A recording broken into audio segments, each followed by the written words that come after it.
This Thanksgiving, WJBF News Channel 6 will celebrate a huge milestone, 70 years on the air. During that time, we've brought you the most accurate news and weather and highest quality local programming. Kim Vickers joins us in the studio this morning with more on the history of our station. Good morning, Kim. Well, hey guys, good morning. I grew up watching WJBF News Channel 6, so the last 4 months I've spent researching and learning more about our history has just been fascinating. Over the last month, I explored more about our founder, our weather department, and our community outreach programs. Take a look. Television grew much more rapidly than most of us thought it would. John Brooks Elam Jr., or JB, was born in Virginia in 1918. He was raised on a tobacco farm by his maternal grandparents, who changed his last name to Fuqua. Mr. Fuqua was known to be a serious man, but Nelson Danish, who worked for WJBF for 30 years, says he had a wicked sense of humor, too.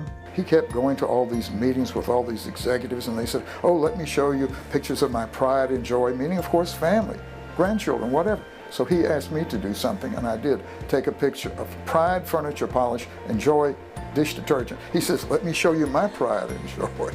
Danish says Mr. Fuqua got his start in radio. Eventually, he moved to Augusta and started WGAC Radio, then later WJBF Radio, which he named after himself. And at one time, I think he was considered the youngest radio engineer in the entire country.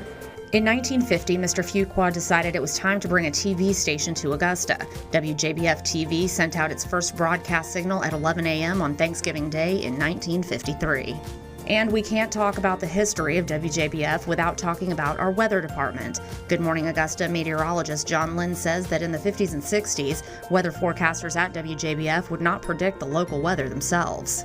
You would rip and read the AP copy that would send out a forecast from Atlanta and or Columbia at that time. Back then, there were no computers or live radar, so the weather was presented in a very primitive fashion.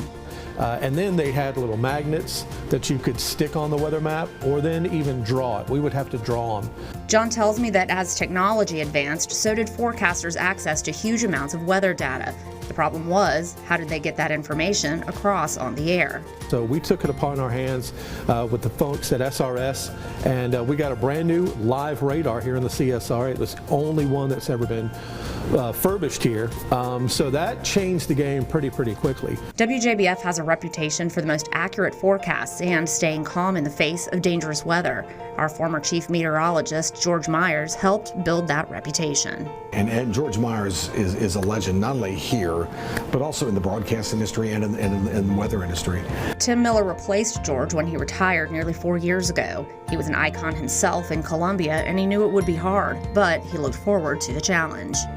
I figured what an opportunity that is to become chief and to be able to mold and guide a weather team and to be able to train young meteorologists. A big part of the reason WJBF is the #1 station in our market is our community outreach programs like Giving Your Best, Your Hometown, and Golden Apple. Pete Mitchenfelder was at WJBF when many of them started and says it's important to take notice of people doing great things in our community.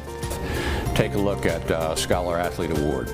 Here was an opportunity to promote and highlight exceptional high school students in our coverage area.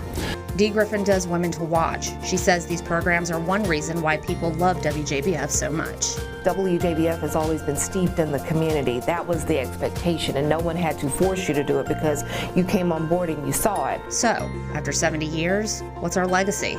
Community. Being the place to come for information in the community, keeping the community informed. In the next half hour, we'll talk about a difficult time that took us off the air for a week, so be sure to stay tuned for that. For more on the history of WJBF, including the story of a famous soap opera star who blocked JB Fuqua from getting into the station, just head over to WJBF.com. That's just part of your hometown history.